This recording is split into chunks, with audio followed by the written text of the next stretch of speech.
Alright guys, welcome back to the channel. Thank you for checking the video out today. We have more PlayStation news, rumors, and leaks to go over and cover today. So before we dive into these topics, do me a big favor. If you end up enjoying the video or finding it informative, be sure to hit that like button. It helps the videos out more than you know. And if you are new here to the channel, please consider hitting that subscribe button as well. The first topic we're diving into is something that might shock some PlayStation 5 owners. And I know that this is something that's been talked about quite a bit online once it was revealed. So apparently, Gotham Knights is capped at 30 frames per second on the PlayStation 5. Reading here from Push Square, they say many have criticized the extended period of cross-gen releases we've seen on PS5, but slowly we're beginning to see more next-gen exclusive titles. Gotham Knights is one such game. Originally scheduled to release on PS4 as well, developer Warner Bros. Montreal ultimately scrapped the last-gen version in order to realize its vision. Unfortunately, that vision is restricted to 30 frames per second on Sony's latest console. Now, obviously, they're just talking about the PS5 here, but it's been confirmed that it's also going to be capped at 30 frames per second on the Xbox Series X as well.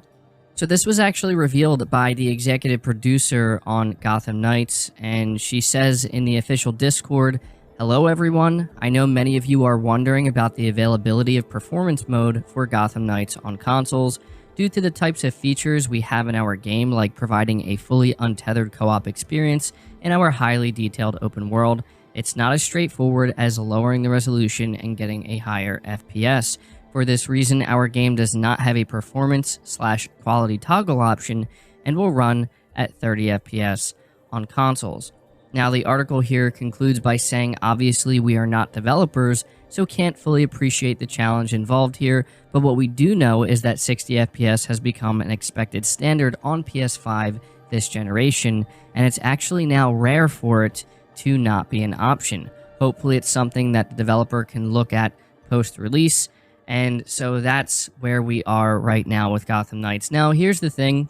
At this point in time, anybody who's playing on the PlayStation 5 or the Xbox Series X definitely expects there to be a 60 FPS option, even if that means the resolution is reduced all the way down to 1080p. Obviously, that's not our ideal way of playing a game at 1080p 60 FPS on what we were calling not that long ago the next-gen consoles.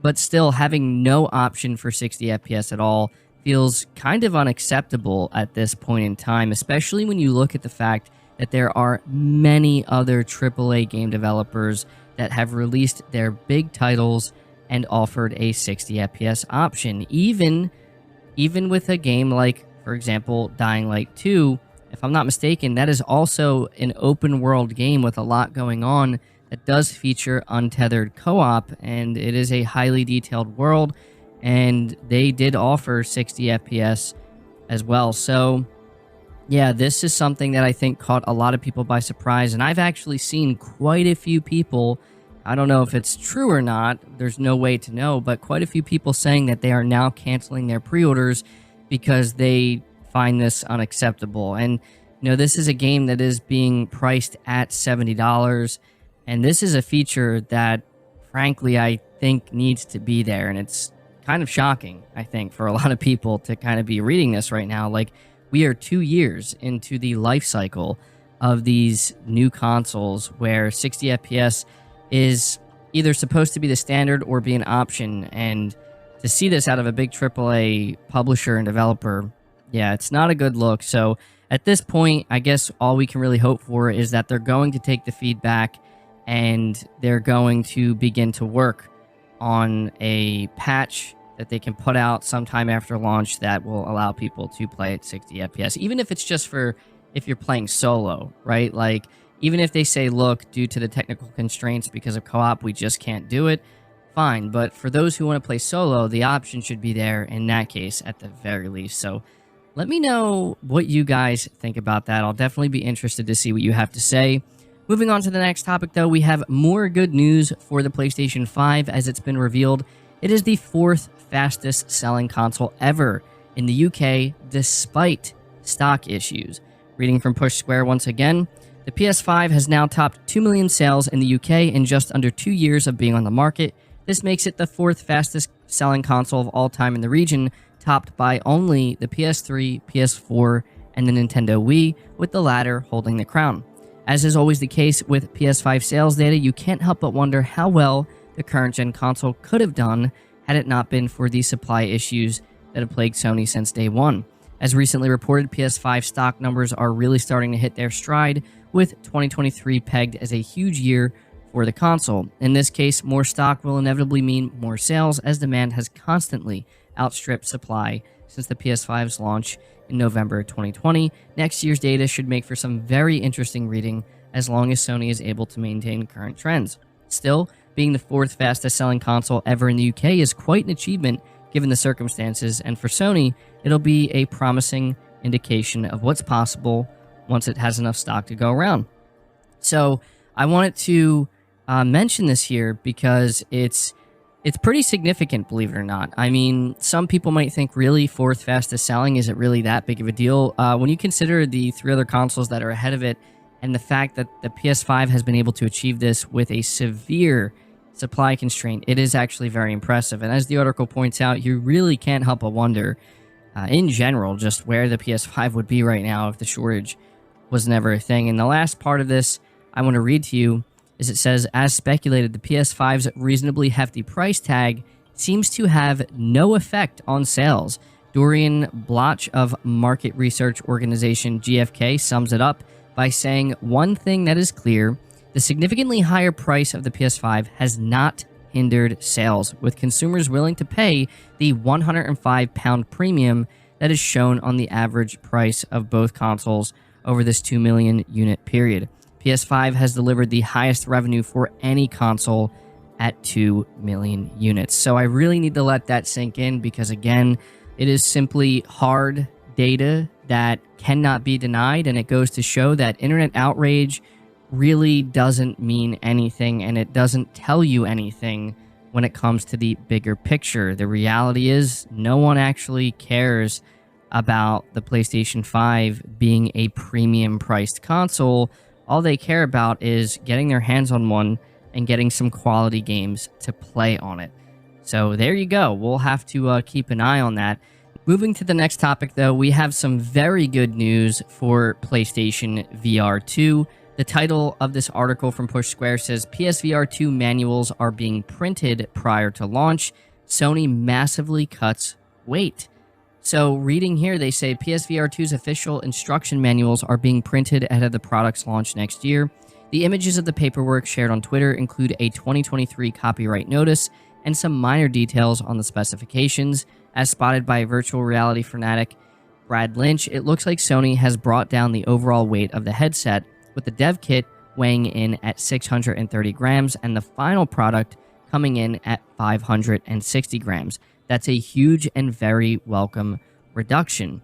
There's not a massive amount we can infer from the documentation. It shows how the PSVR2 headset connects to the PS5 console using the single USB-C port on the front of the system. It also makes many references to the PSVR2 Sense controllers, practically confirming that they will be bundled with the headset, although this was always to be expected. Perhaps the most exciting thing here is that the product must be nearing launch now, with the platform holder seemingly preparing to build up inventory. It's reported that the manufacturer could ship as many as 2 million headsets at launch, which is huge considering the current install base of its new-gen console. So this is some really good news for PSVR2. One of the more important things when it comes to a VR headset is how much it weighs, because you're going to be wearing this thing on your head, and depending on how heavy it is could ultimately determine how much you end up playing it. And the fact that they're able to take off 70 grams is pretty significant, and that's something you would definitely feel, especially after wearing it for a while on your head. And on top of that, seeing these manuals printed, it's true, we are getting very, very close to the launch of this new VR headset, and I really have to wonder what Sony's plans are when it comes to talking more about it and revealing more games for it. They've been pretty quiet for some time now, and they have seemingly been playing it close to the chest. So, we'll keep our eye on this and see what else we end up learning. But there you go. That's your update for PSVR2. Now, the final topic I'm going to move on to here is something that, again, might shock some PlayStation fans. Others might not be shocked at all. At the very least, I think some people might be a little bit surprised, or some people might think, well, I definitely saw that coming. So this is being reported on at Insider Gaming by Tom Henderson, and they say here, reputable data miner and frequent Rockstar Games insider Tez2 has stated on the GTA forums that new mid-gen upgrade dev kits, presumably meaning the PS5 Pro and a new Xbox Series X, are in the hands of developers. In response to another GTA forum user, Tez2 said, quote, most AAA studios should have received the dev kits of midlife upgrades or should receive them by the start of the new year, end quote. Tez2 later doubled down on his claims, saying for sure when he was asked if he knew the details for sure or if it was a prediction. Insider Gaming sources have said that these claims are not of the PlayStation 5 console scheduled to release in 2023. It's understood that the new console, exclusively reported by Insider Gaming, will have almost the same hardware components as the original PS5. However, due to the sensitivity of the information, sources were unable to give exact specs on what could or is being upgraded for that console. Referring back to Tez2's claims, it's not uncommon for developers to get their hands on such hardware a couple of years before public release. Tez2's claims could be accurate, but as of yet, we were unable to verify them with our own sources. So this is not the first time we're hearing about a PlayStation 5 Pro, but what's interesting is this is coming from a source that would seemingly have contact with somebody at Rockstar Games, and if Sony was beginning to hand out PlayStation 5 Pro dev kits, you would think Rockstar Games, being one of the biggest third-party developers out there and also partnered with Sony, would be one of the first ones to get their hands on them. So I am inclined to believe this, not even because of the source and what they're saying, but because I've been thinking for some time that I think it's pretty clear that Sony's going to do a PlayStation 5 Pro at some point. I'm not saying that it's necessary or even justified, but I think from Sony's point of view, they don't really have anything to lose. And something that I've said a few times before, and I will say here once again, is there's no chance at all that Microsoft does a mid-gen console refresh for the Xbox Series X and the S, and Sony doesn't match them. There's no way Sony's going to just let them do that and not offer an upgraded PlayStation 5 console for players to purchase. On top of that, you also have to look at it from the perspective of what exactly does Sony have to lose by doing something like this? Not much, really. If anything, it's just going to make it so that a lot of current PS5 owners feel like, you know what, I'm going to go upgrade, and they basically buy another console from Sony.